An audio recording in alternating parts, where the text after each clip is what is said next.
Okay guys, it is September the 9th in Fort Wayne, Indiana, and I want to talk to you about how low should you mow. It's fall time. See all these leaves? So how low should you mow?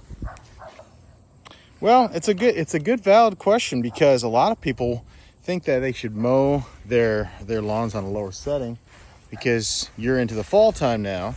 And isn't it true that if you mow your grass short, that it'll push its energy down into the roots? Yeah, that's true. Not the mowing part, but the fall does put a lot of energy storage down into the root system, so it can weather the cold of the wintertime. That much is true. Hey, shut up, dog. Anyways, but how low should you mow? That's the question, right? So all year long, I talk about different mow heights, right? And thing about it is, right now, this grass is pretty short. Might be an inch, might be 2 inches, but it's pretty low. Well, the thing about it is that grass, just like a lot of other things in life that are biological structures, like humans are, they have biology, plants have biology. Things that are living, breathing organisms really like consistency.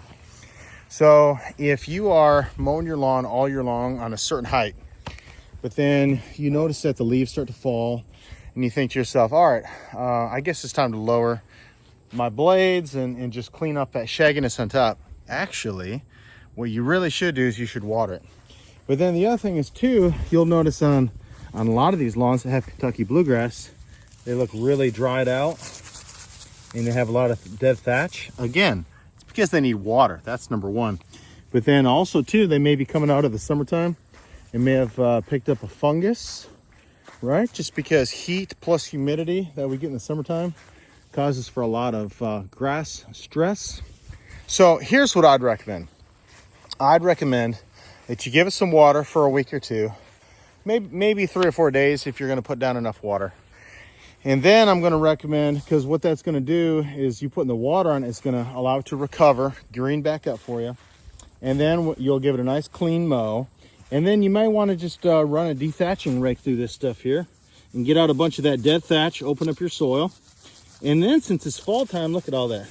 And then since it's fall time, you'll want to do an aeration and overseed and put down some lime. Because lime is really good for your soil. It pulls all the acids out. Acid actually runs to the calcium molecules within that limestone, pelletized limestone, and it'll correct your pH. And we get a lot of traffic, we put a lot of nutrients on. Well, a lot of those fertilizers also have a high salt content. So they will raise the pH. You pull a lot of microbes up to the surface of the soil. They eat a lot of your organic matter in the soil. So aerate, overseed lime, you should do that every fall. But then also too, water it, bring it back to life. We haven't had any water in like 3 or 4 weeks. And a lot of times people will get to September and turn their water off, and then their lawns look really brown like this. And it's like, guys, water, you got to bring it back to life. We care for it all year long. But then fall time comes around and we feel like, well, it's fall time now, so who cares? Or hey, where's this rain at? Well, look at this thing behind me. Okay, this thing behind me is full-blown sun, no cloud cover. It's not hot out here, but it's dry. It's dry as a bone. So anyways, hope that helped. But with your mow height, you should always maintain your same height across the board, including in the fall time when your leaves are dropping. Keep it the same height. You're going to stress out your lawn more if you lower it and raise it and lower it and raise it than if you just keep it consistent all year long. And don't listen to people who would say, well, if you mow it low, then you'll prevent snow mold. That's not true at all. In fact, I would say if you get snow mold, it's because you had too much frozen ice layers on top, and you didn't give it enough nitrogen in late November, early December to get you through December, January, February. December, January, February is really hard on our turf. So you'll definitely not want to cut it low. You definitely will want to give it a heavy nitrogen feeding to put it to bed, because it'll provide it the nitrogen that it needs through December, January, February, and early March till you get your pre-emergent on the next spring. So anyways, keep your mowing height a beautiful height. If it's looking like this right here, give it some water, bring it back to life. If you've got a lot of dead grass in there, after you've brought it back to life, you'll run a de-thatch or rake through it.